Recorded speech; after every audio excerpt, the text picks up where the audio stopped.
Hey guys, I'm Coco. Today I wanted to share a couple of beginner tips to help you survive and thrive in Dawn of Man. As always with videos of this format, there might be some spoilers, so consider yourself warned. Now, without further ado, let us begin. To make some progress in the game, you will need to gather knowledge points. So basically, knowledge will help you unlock all the new techs in the Paleolithic and then progress through all the other ages. Now, what is the easiest way to get all the tech points? Well, the easiest way, especially early on and also later on, is to build buildings and to hunt animals. Now you can press 8 and it's going to show you your knowledge progress. Over here you can see which animals have you hunted, and usually when you hunt the animal for the first time you will get 1 point. Well, for the cave bear over here you get 2 points because they are stronger. Also, if you hunt, let's say, 5 animals, you get extra points, and then if you hunt 10 of said animals, you again get extra points, and then onwards and onwards. I think 50 is the next one for the animals. Same goes for structures. Whenever you build a structure for the first time, you get a point. Whenever you build 5 of those structures, you get again extra points, and you can always just deconstruct extra structures if you don't need them and get some resources back if that's what you want. Like, you probably don't really need 5 hearts early on, but it could be easy to build if you wanna get extra points. Same goes for fishing and grabbing meat and such. Next thing with tags that you have to understand is that not every tag is very important. What you should do is really prioritize tags that give you food, storage, and better tools early on. So you can open this with F7, and over here you can see you can unlock in Paleolithic early on bone tools and composite tools. Bone tools will very much do early on, but the first tech you really should focus on is food drying, because that's going to give you food dryer, which is going to preserve enough food for you to survive your first winter and so on. But otherwise, work with bone tools, work with sling making, because that's going to make hunting easier, and then prioritize archery in Mesolithic and so on. Sledge making is also pretty cool because it's going to let you get resources faster, and it's going to make work easier for your people.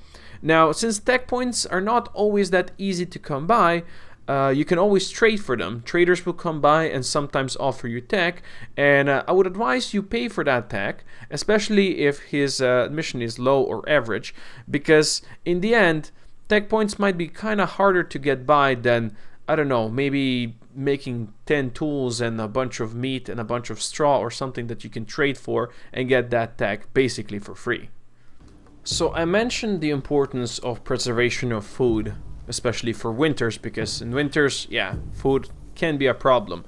But you have to understand how storage works and how decay actually works. So if you have food just lying around, it's going to decay quite much faster. Now if you store them in a tent, you can see over here, resources will last 1.5 times longer when stored in here. Then you have your normal storage tents. So over here, the same thing, it's gonna last longer, but you can even store way more stuff in a storage tent than you can just in your normal tent where people are gonna live. Later on you will upgrade your stuff to, let's say, huts. Now in huts, it's a building, of course, where people live. It's gonna last 2 times longer. You will also upgrade your just OG storage tents into storage huts, which will also last 2 times longer, just the same as a normal hut, but of course it has more storage space. But the most important one is for food, where you can build granaries. That's again later on, and the granaries, any resource in here will last 3 times longer when stored in here. So basically all your food should go into granary, and it's gonna get stored there for way longer. So it's really important that whenever you get granaries, start building them. Now, since I mentioned winter being sucky on food, well, you need to understand how seasons work in Dawn of Man. Basically, they work as you would expect them in normal life. Of course, during the winter, you can't really produce any food. If you are relying on gathering, well, tough luck. Blueberries can be only gathered in summer, let's say. Same for most of the trees that bear fruit. So, Also, during the winter, there's a good chance that animals might migrate and just go away. There's not going to be any animals close by to your camp. And if you send your hunters out there, they might have problems getting there. And if, especially early on, they don't have good clothing, they might die to hypothermia. You know, or if they take too long, they might die of starvation. Or maybe someone back at the camp might die of starvation. So the most important thing early on, preparing for winter. And that's, again, where the food dryers come in. We can dry your food because early on you're going to be relying on berries that you gather, but those will decay pretty fast. So you're going to have to rely on fish and meat that's going to be dried. Later on, when you will unlock the crop domestication, you will again have to pay attention to seasons. So every plant has a planting season. Right now you can see our people over here, they are planting crops because the spring has just begun. Now, if you have a high workload, they might not prioritize that and they will just fail the plantation because they're not going to do it in time. So what you can do is always make this high priority so they will focus on that. Now, some plants will actually be planted in winter. So every plant has their own planting season. You can see these ones are already starting to grow, but that also means these ones will be harvested earlier. So you again must make sure that when summer for some of these plants and fall for the other types of plants comes, you need to have enough workers to harvest the goods in time, or else they will just go to waste and you might, because of that, start starving. So you can always press 7, check the tasks, see how the workload is going. It can be a bit over 100%, it's okay, especially if your guys are prioritizing that.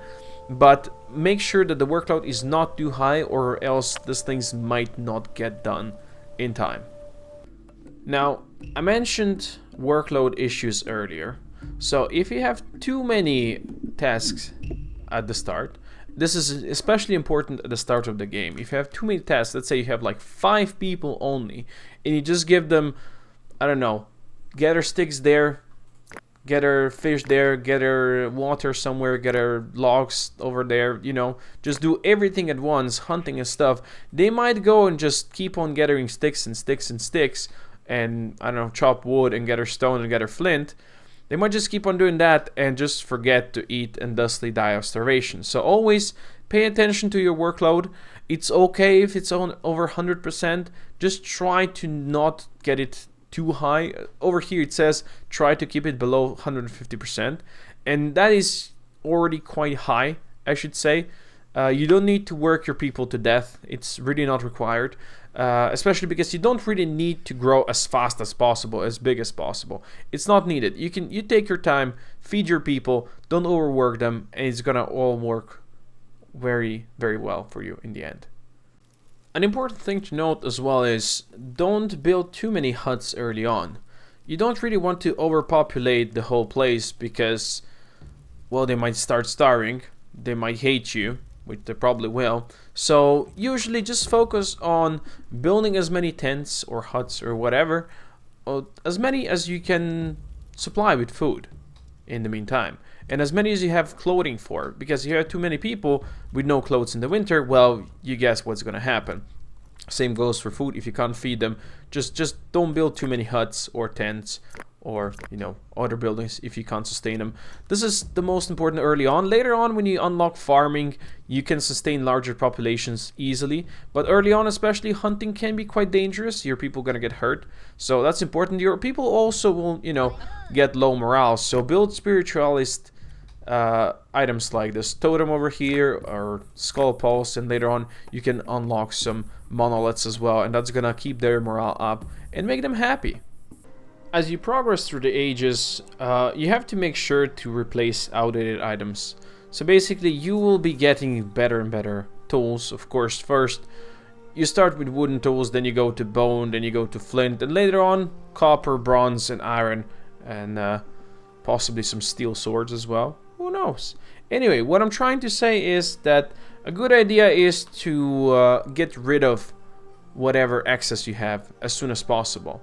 So if you know that you're gonna be just producing all the bone tools from now on, it might be a good idea to start trading your, let's say, wooden spears away, because later on their actual value is gonna decrease during the ages. So early on, if you just wanna make a lot of bone picks, or let's say bone spears, and you know you have enough bone to sustain your whole population, it would be a good idea to just trade the wooden ones away, because early on their trade value is gonna be good.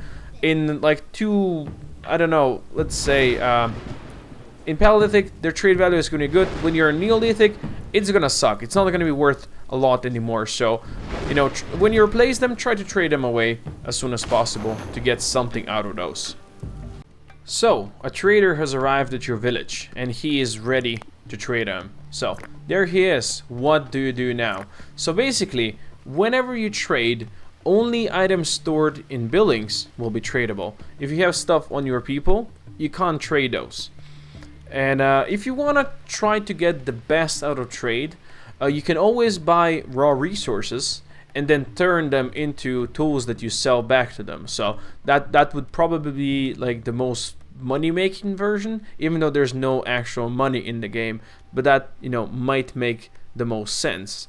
Also, try to make sure that you can sell everything that's outdated, so it's not gonna get continuously produced or not gonna get used. Like if you have wooden spear still in Bronze Age, probably not gonna work well for you, right? Your hunters are not gonna like that. Also, traders will sometimes have tech, and tech could be one of the best things that you can trade for, because it's usually always worth it, because the tech points can be kind of hard sometimes to get by. So if you have enough resources, try to pay enough. It's going to be expensive, but it's probably kind of worth it. Also, if you have items in your buildings that are too damaged or decayed, traders will not take those. Now, if you didn't know, there are actual raiders in the game that are gonna come and try to raid your settlement. Usually in normal difficulty, they're not gonna be too tough to deal with, but you know, you never know, it could be problematic sometimes. But the bigger thing, the bigger threat early on, especially when you just start and you are in the Paleolithic age, it's gonna be like bears or wolves or mountain lions. They're gonna screw you over, especially if you're not prepared. So what is the best thing to deal with them? If you see them approaching close by to your village, what you can do is use this alert function, or you can press F6 and open the defense over here, and you can alert everybody, and everybody's gonna run back and just gonna get their weapons. Look, these guys are gathering over here at the gates because, well, we do have some gates, so they're gonna try to protect those. But in general, that's what you can do. You can press this, and while this is on, they're gonna all be prepared to fight whoever the enemy is. If that's animals, if that's raiders, you can then select them and tell them, hey, go fight that animal. You can click once to make them move slowly. You can click twice for them to run faster, and in that way they're gonna go attack. Of course, you have domesticated dogs. They will also protect your village in that way, and whenever things are done, you can just tell them, no alert, you guys go back to default. You can also close gates with this, or open them, of course. Now we close people out, they can't enter anymore. Oh, how terrible. That concludes the tips I had for you today. I hope you learned something new, and if you have any tips of your own, feel free to share them with the community in the comments below.